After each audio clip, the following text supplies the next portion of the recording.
الحمد لله رب العالمين والعاقبة للمتقين والصلاة والسلام على سيد الأنبياء والمرسلين وعلى آله وصحبه أجمعين. قال النبي صلى الله عليه وسلم: طلب العلم فريضة على كل مسلم ومسلمة، أو كما قال النبي صلى الله عليه وسلم: Assalamu alaikum wa rahmatullahi wa barakatuh. Today I am going to discuss about our first question, which is given by our honorable lecturer Dr. Radi, and I am Muhammad Ihtishamul Haq Titumir. My metric is 1172383. Our first question is about a statement which is given by Ibn Sina in his book Al-Ishara wa Tanbihat, where he mentioned that we must believe in Allah and the existence of Allah is not limited. We cannot specify, because the attribution of Allah, the knowledge categorization of Allah, which is not a general categorization. As a human being, our categorization is a general categorization, but the knowledge of Allah, the knowledge categorization of Allah, which is not generally like human being, which is divine categorization. Okay, so Ibn Sina said, Allah's knowledge cannot put limited to this current time only. That means what is happening in this current time only, but Allah's knowledge must be there in the past until now and in the future, which means what happening in this time and what happened in the past and what will happen in the future. So this is a clear statement, which is a clear evidence from Ibn Sina that he mentioned. We must believe in Allah, but the existence of Allah, we cannot limit it to a specific time. We cannot make it limited. This is unlimited. For example, if somebody asks when Allah has begun, the beginning of Allah, as well as we know, wal awwalu wal akhiru, He began in the first, but when, we cannot give an exactly idea. And also when He will end after the Hari Kebangkitan, when. If we want to study about that, if we want to know about that, as well as we know that a lot of people, they tried to know when Allah has begun and when He will end. They studied a lot of scholars, they get a bad result, that most of them, they become atheists, because Allah gives us knowledge which is limited, and the knowledge categorization of Allah, which is unlimited. We don't have knowledge to know the knowledge categorization of Allah. If we say that Allah is here right now, Allah was in the past, Allah will in the future. No, it is not like this. We cannot tell like that. The knowledge categorization of Allah, as I mentioned, which is a divine categorization, like Allah, like God, like Khalik. It is not a general categorization. If somebody say Allahu Akbar, Allah is Allah is big, it doesn't mean Allah is big in terms of physically, in terms of body, but Allah is big in terms of quality, in terms of supreme power, in terms of ability. So what Ibn Sina said, that Allah's knowledge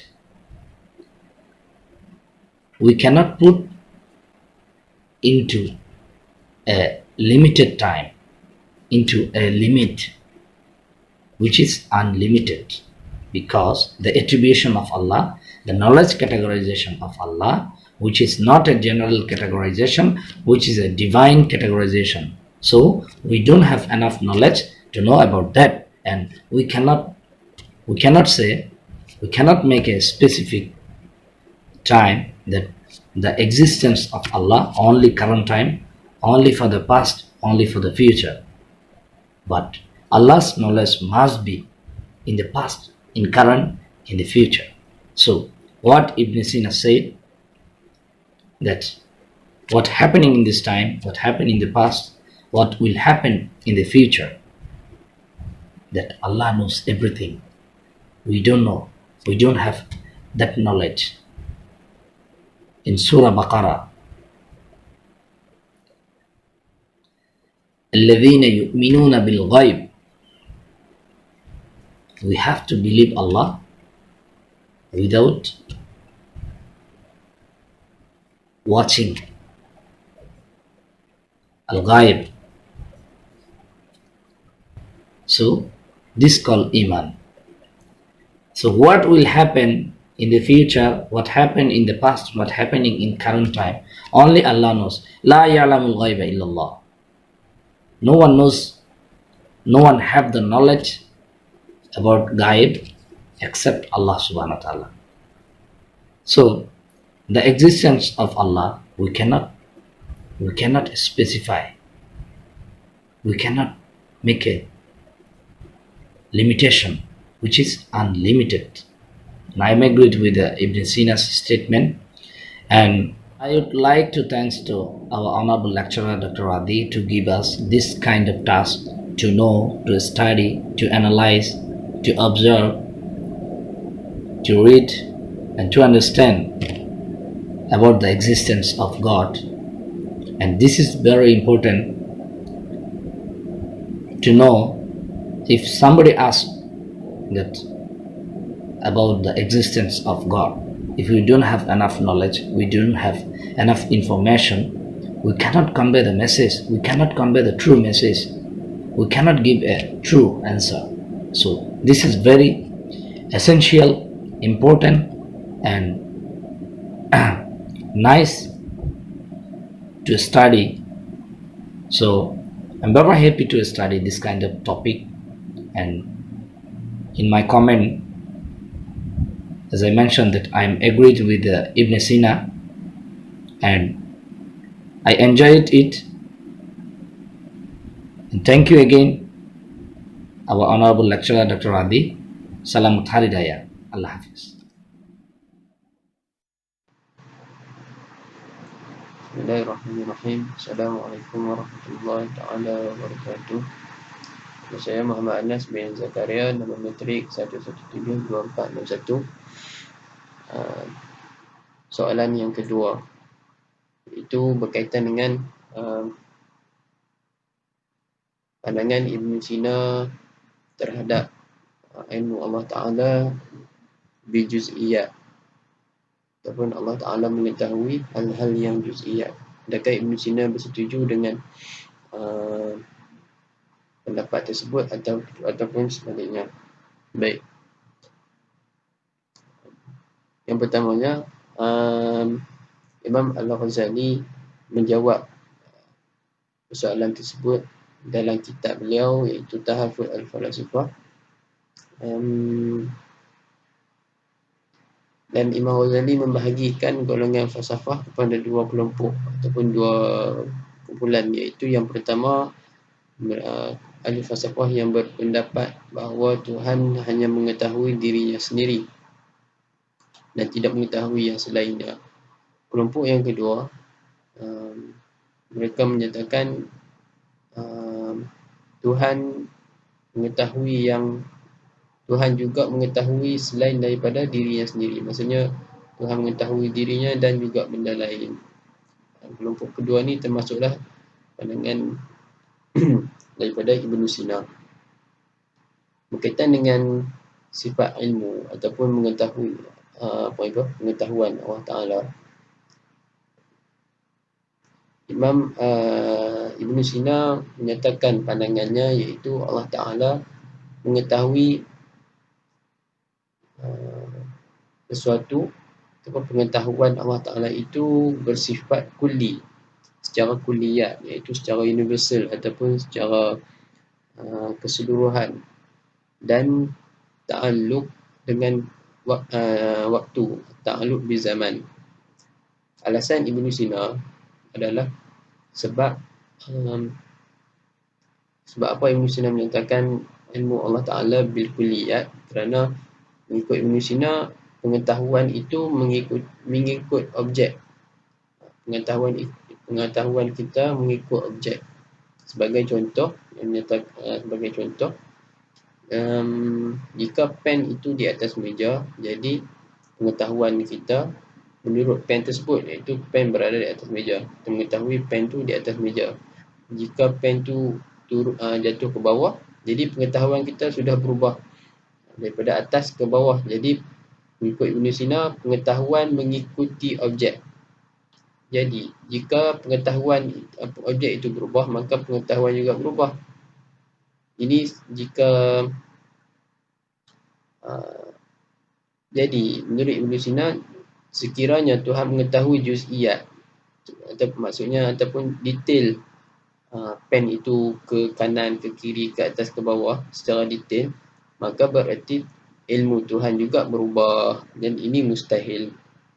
Itu hujah yang dibawakan oleh Ibn Sina untuk menyatakan Allah Ta'ala itu mengetahui secara sifat, bersifat dengan kulliyat. Ilmu Allah Ta'ala bersifat dengan kulliyat. Baik. Jadi Imam Al-Ghazali membawakan hujah untuk membalas ataupun untuk menolak pandangan Ibn Sina. Imam Al-Ghazali mengatakan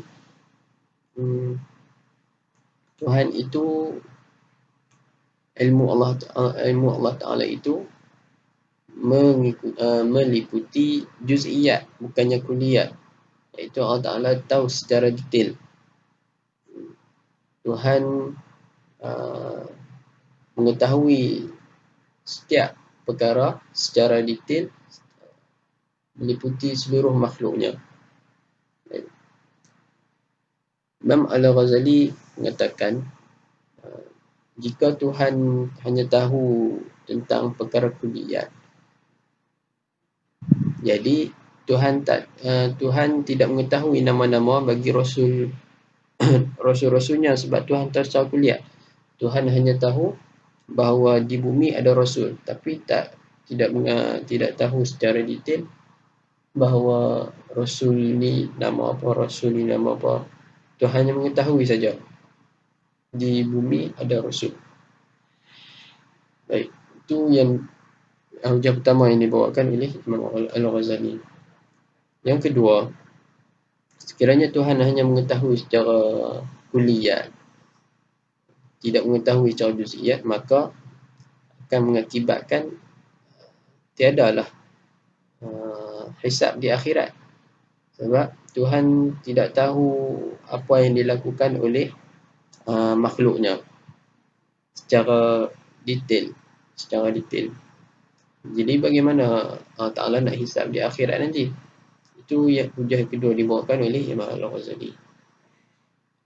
Kemudian Imam Al-Ghazali mengatakan tidak harus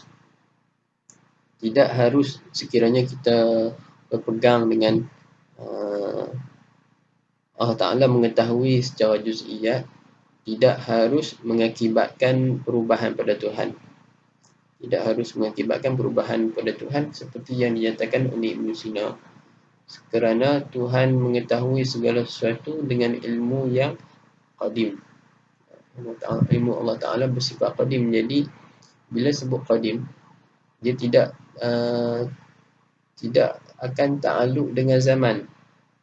Dia tidak akan ta'aluk dengan zaman. Sebab zaman itu sendiri makhluk. Jadi mustahillah kita meletakkan ta'aluk sifat ilmu itu kepada zaman. Seperti yang dinyatakan oleh Ibn Sina. Jika ta'aluk kepada zaman, memanglah akan berubah. Sebab zaman itu sendiri makhluk. Memang akan berubah. Jadi Imam Al-Ghazali menyatakan ilmu Allah Ta'ala itu bersifat dengan qadim. Jadi memang tidak akan mengalami perubahan. Yang hanya mengalami perubahan adalah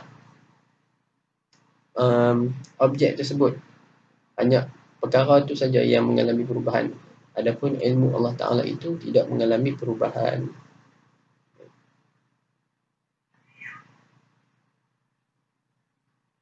Kemudian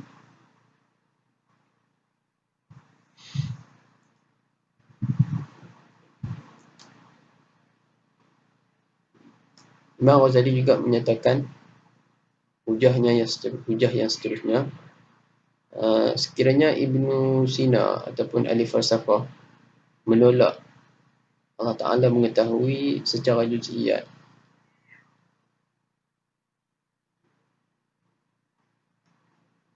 kerana mereka ingin menolak ataupun menafikan perubahan bagi Tuhan, maka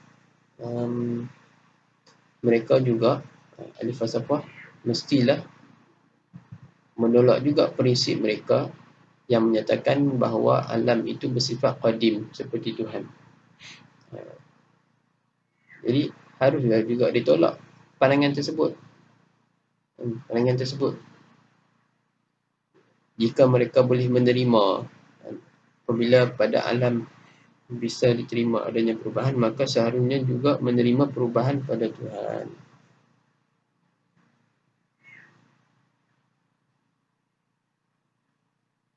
Jadi pandangan Imam Al-Ghazali adalah Tuhan itu mengetahui sesuatu dengan ilmu yang qadim dan tanpa mengalami perubahan.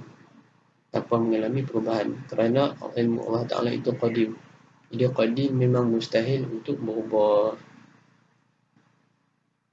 Jadi saya punya pandangan ataupun pegangan saya adalah Allah Ta'ala mengetahui segala sesuatu. Ilmu Allah Ta'ala itu bersifat dengan juz'iyat, bukanlah kulliyat. Adapun pandangan Ibn Sina,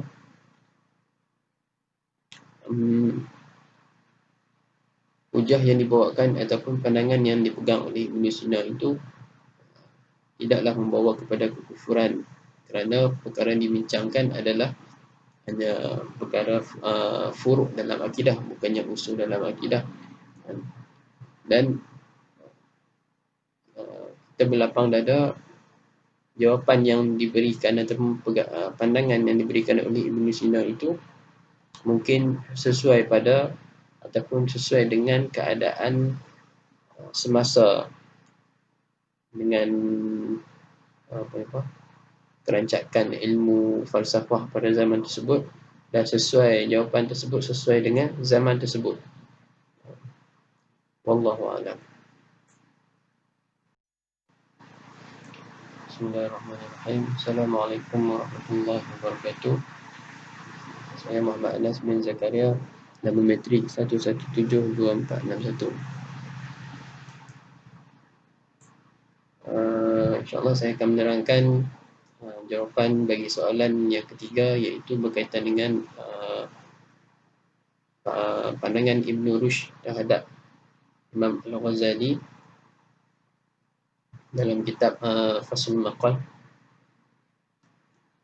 berkaitan dengan pandangan ahli falsafah, iaitu alam yang qadim. Baik, Ibnu Rushd berpandangan selari dengan ahli falsafah, iaitu alam itu qadim, ataupun tidak berawal, tidak ada awal.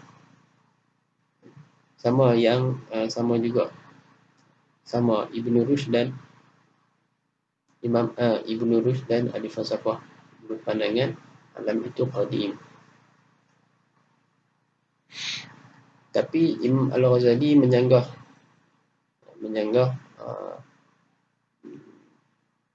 pandangan ahli falsafah. Imam Al-Ghazali mengatakan bahawa pandangan ahli falsafah berkaitan dengan alam yang qadim itu tidak boleh diterima dalam konsep teologi, sebab dalam konsep teologi Islam, Tuhan adalah pencipta. Yang dimaksudkan dengan pencipta menurut Imam Al-Ghazali adalah mengadakan sesuatu dari tiada, ataupun disebut sebagai creatio ex nihilo, daripada tiada kepada mengadakan sesuatu daripada tiada. Jika dikatakan alam tidak bermula, berarti alam bukanlah diciptakan. Dengan demikian, Tuhan bukanlah pencipta. Itu menurut Imam Al-Ghazali. Tapi Ibn Rushd menyanggah Imam Al-Ghazali dalam kitab beliau, yang pertama Tahafut At-Tahafut, yang kemudian dalam kitab Faslul Maqal, yang dibincangkan ni dalam kitab Faslul Maqal, iaitu Ibn Rushd menyatakan bahawa creatio ex nihilo, ataupun disebut dalam bahasa Melayu dia, menjadikan sesuatu daripada tiada, tidak mungkin terjadi. Tidak boleh menjadikan dari yang tidak ada, ataupun dari Adam kepada wujud. Tidak boleh berubah kepada wujud. Yang boleh terjadi adalah daripada ada yang berubah menjadi ada dalam bentuk yang lain. Itu menurut Ibn Rushd. Ibn Rushd membawakan pandangan beliau, menguatkan pandangan beliau dengan ayat Al-Quran daripada surah Ibrahim. فَلَا تَحْسَبَنَّ اللَّهَ مُخْلِفَ وَعْدِهِ رُسُلَهُ إِنَّ اللَّهَ عَزِيزٌ ذُو انْتِقَامٍ يَوْمَ تُبَدَّلُ الْأَرْضُ غَيْرَ الْأَرْضِ وَالسَّمَاوَاتُ وَبَرَزُوا لِلَّهِ الْوَاحِدِ الْقَهَّارِ. Maksudnya, sungguhnya kerana itu janganlah sekali-kali kamu mengira Allah Ta'ala akan menyalahi janjinya kepada Rasul-Rasulnya. Sungguhnya Allah Maha Perkasa, lagi mempunyai pembalasan, iaitu pada hari ketika bumi diganti dengan bumi yang lain. Demikian pula langit. Di situ Imam Ibn Rushd mengambil dalil istidlal daripada ayat tersebut. Allah Ta'ala menggantikan, bukannya menjadikan bumi yang baru daripada tiada, menggantikan daripada ada kepada ada dalam bentuk yang lain, seperti mana yang dipegang oleh Ibn Rushd dan ahli falsafah. Menurut Ibn Rushd,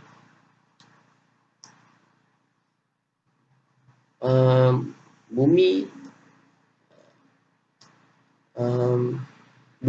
langit-langit, seperti mana yang disebutkan dalam ayat tersebut, telah wujud, dan Tuhan tidak menciptakan daripada tiada. Dia memang telah wujud, dan Tuhan menciptakan kepada bentuk yang lain. Baik. Jadi dalam Faslul Maqal, Ibn Rushd menjelaskan ataupun membahagikan kepada 3 penjelasan yang mudah untuk difahami dalam menolak pandangan Imam Al-Ghazali, iaitu yang pertama, wujudnya kerana sesuatu yang lain dari sesuatu, dengan erti wujudnya ada pencipta dan yang diciptakan dari benda serta didahului dengan indera. Sebagai contohnya haiwan, tumbuhan. Wujud ini dinamakan wujud yang baharu. Kemudian jenis wujud yang kedua dinyatakan oleh Ibn Rushd dalam Faslul Maqal, wujudnya tidak kerana sesuatu, bukannya kerana sesuatu, bukannya pula ta'alluq dengan zaman. Wujud ni adalah wujud yang qadim, iaitu Tuhan.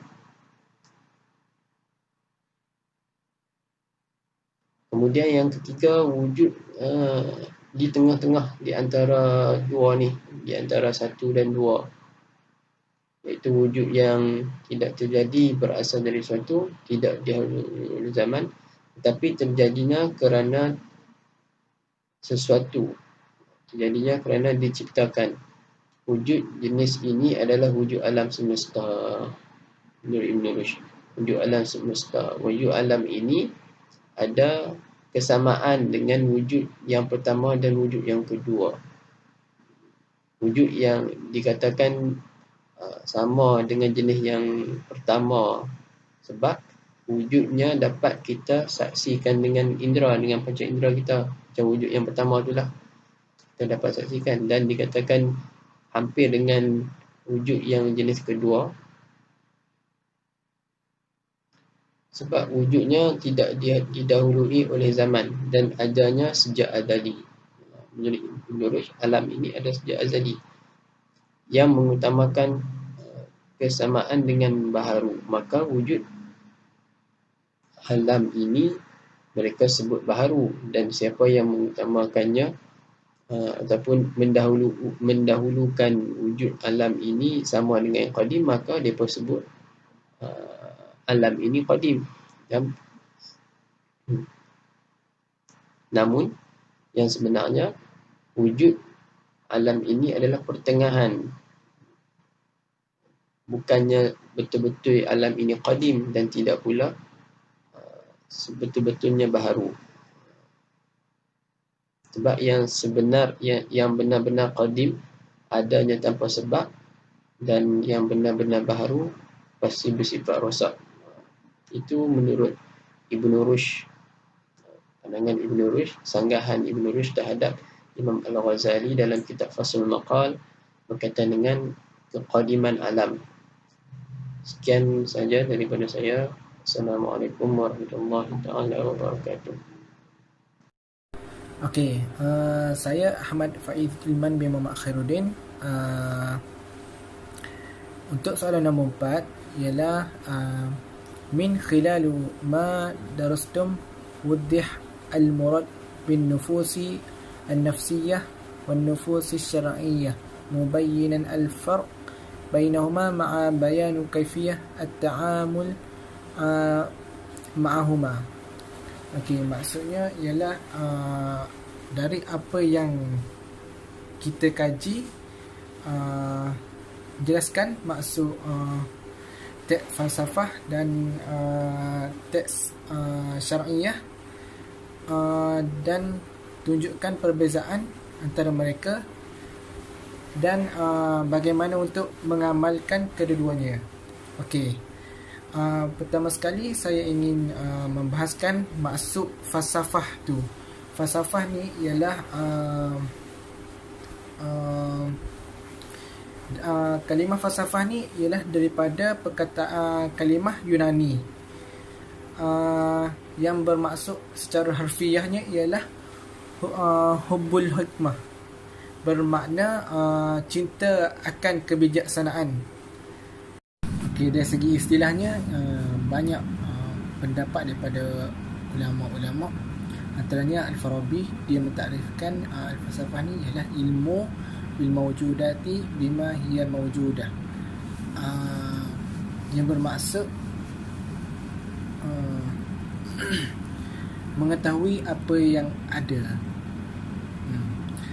Jadi maksudnya, dan secara kesimpulannya maksudnya ialah falsafah ni ialah ilmu yang mencari ketuhanan alam semesta dan manusia. Ilmu untuk mengetahui semua itulah. Okey, manakala makna falsafah ni ialah teks ataupun kata-kata daripada ahli falsafah yang berkait ilmu falsafah dalam kehidupan sekalian seharian. Apa yang saya faham, nas syariah ni ialah nas yang masdar, sumber ataupun rujukan bagi umat Islam. Contohnya ialah Quran dan Sunnah. Jadi perbezaan antara nas syariah dengan nas falsafah ialah antaranya dari segi sumber ilmu tu. Kalau nas falsafah ni ialah daripada akal semata-mata, bukan daripada wahyu. Manakala nas syariah ni daripada wahyu, bukan daripada akal. Jadi apa yang saya tahu, tak silap, kalau akal ni boleh berlaku kesilapan. Kalau wahyu ni memang tidak kena terima, maknanya tidak mesti betul, mesti ikut itu. Maknanya sumber daripada wahyu ni tidak dapat kita wajib mengikutnya, tidak boleh menolaknya. Manakala daripada akal ni, daripada falsafah ni, mungkin betul dan mungkin salah. Jadi untuk mengamalkan falsafah dalam kehidupan seharian, hendaklah kita mengamalkan falsafah dengan tidak berpandukan syariah, iaitu Quran dan Sunnah. Kerana syariah ni, Quran Sunnah ni merupakan masdar, sumber bagi umat Islam yang tidak boleh kita bertentangan dengannya. Jika tidak tidak mengikut, tidak berpandukan Quran Sunnah, maka akan berlakunya kesilapan ataupun penyelewengan dari jalan Islam. Perlu diketahui juga kepada kita semua bahawa bukan semua falsafah ni selari dengan Quran dan Sunnah. Contohnya yang bertentangan dengan Quran Sunnah ialah contohnya Robin Hood. Contoh bagi Robin Hood. Robin Hood ni ialah seorang pencuri. Dia mencuri untuk duit tu disedekahkan kepada orang lain. Jadi pendapat pendapat falsafah dia mengatakan Robin Hood ni adalah baik kerana dia mencuri duit tu disedekahkan kepada orang lain, disedekahkan kepada orang miskin walaupun dengan cara mencuri. Di situ dianggap oleh ahli falsafah baiklah. Tapi dari segi Quran Sunnah dia sangat bertentangan kerana Allah melarang bagi orang yang mencuri. Jadi dia anggap salah lah. Jadi di situ bertentanganlah dengan Quran Sunnah. Dalilnya ialah dalam surah Al-Maidah ayat 38, was-sariqatu faqta'u aydiyahuma. Di situ dalil dia, maknanya Allah melarang bagi orang yang mencuri. Bermakna kita tidak boleh pakai yang tu, tidak boleh pakai ahli falsafah yang bertentangan dengan Quran Sunnah. Dan ada juga yang ahli falsafah yang selari dengan Quran Sunnah. Contoh kita boleh katakan dari segi buang sampah. Dari buang sampah tu ahli falsafah mengatakan tidak baik, maknanya salah bagi pelaku pembuang sampah tu, kerana boleh menyebabkan kotor alam sekitar, macam itulah. Bermakna dia selari dengan Quran Sunnah. Maknanya Quran Sunnah pun mengatakan salah membuang sampah. Dalilnya ialah wasya baka fatahhir. Bermakna dalam Islam pun Tuhan mengajar kita untuk menjaga kebersihan. Jadi dalam mendalami ilmu ni, contohnya kita mengamalkan falsafah, tidak kita perlu mendalami ilmu Islam. Kerana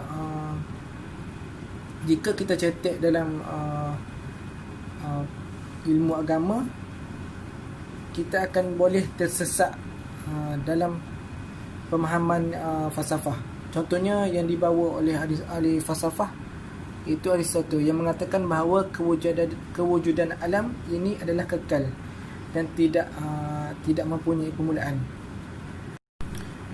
Ini sangat bertentangan dengan Islam, kerana ada dari sudut Islam, Tuhan ni adalah tiada permulaan dan tiada pengakhiran.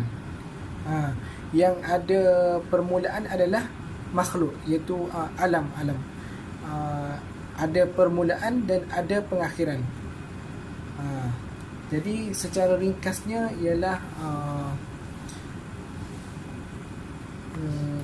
kita sebagai umat Islam tidak boleh meninggalkan Quran Sunnah. Tak kira lah apa semua apa nak buat, nak amalkan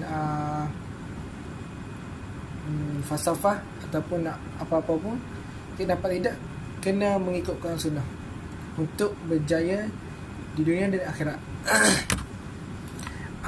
Islam tidak menolak akal, tetapi akal tu mesti mengikut, berpandukan Quran Sunnah, supaya kita tidak tersesat dari jalan Islam yang sebenar. Okey, wallahu alam. Bismillahirrahmanirrahim. Assalamualaikum warahmatullahi wabarakatuh.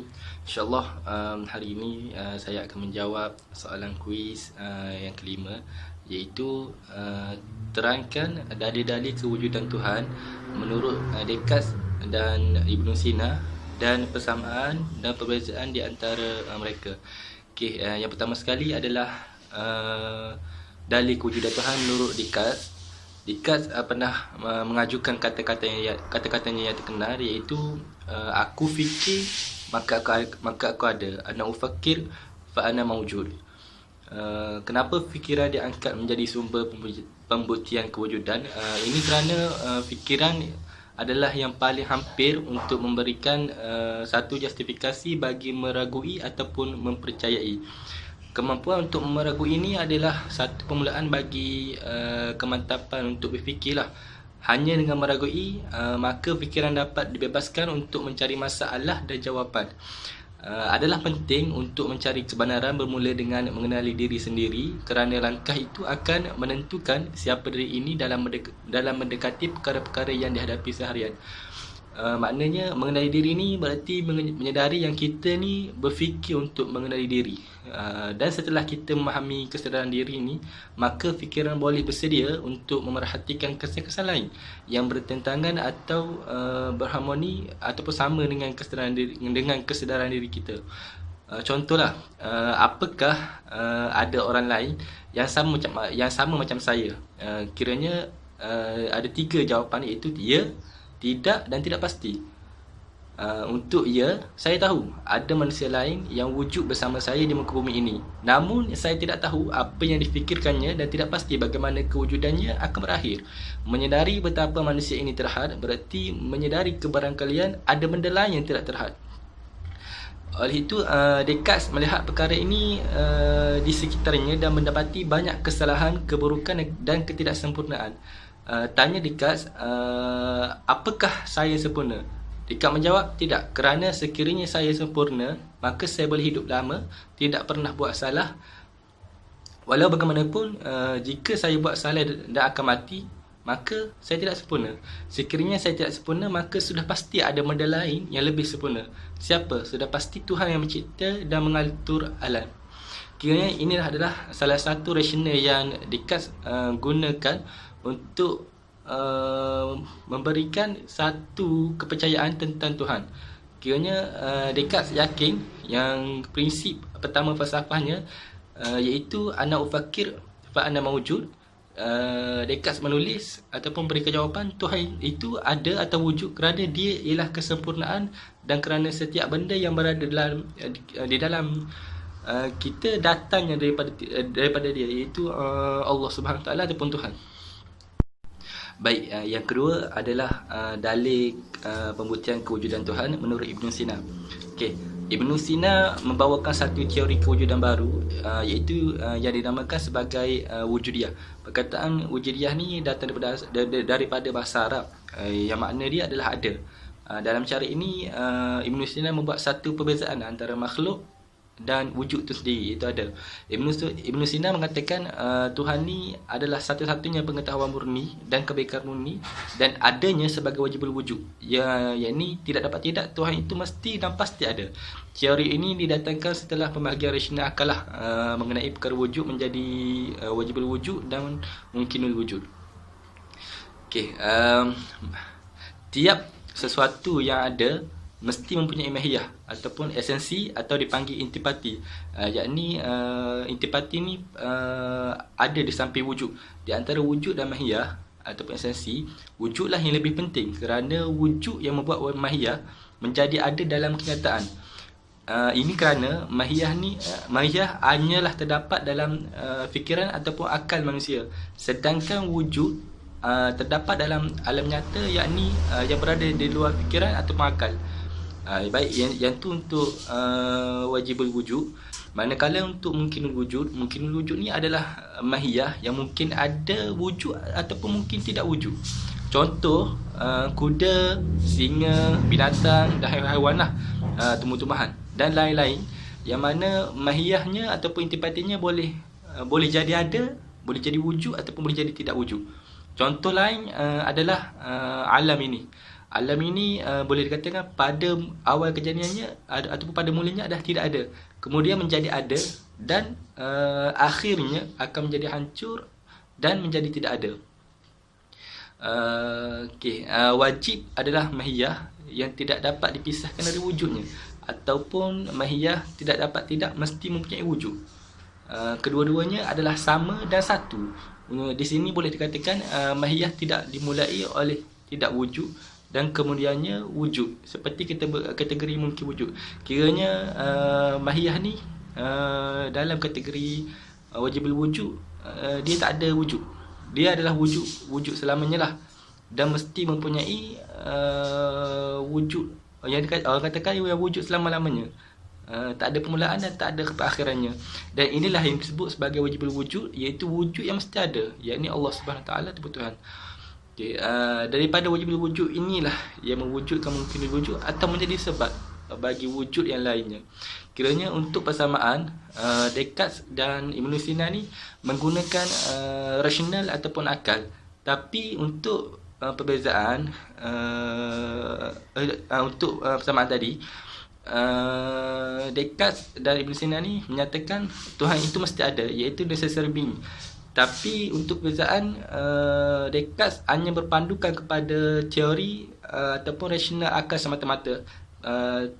Berbeza dengan Ibn Sina, Ibn Sina masih berada ataupun masih inline dengan Al-Quran dan Sunnah, yang menyatakan dia menggunakan falsafah ataupun akal untuk membuktikan kewujudan Tuhan tu melalui wajibul wujud dan mungkinul wujud. InsyaAllah tu je daripada saya, apa yang baik daripada Allah Taala, apa yang kurang daripada kelemahan diri. Wassalamualaikum warahmatullahi wabarakatuh.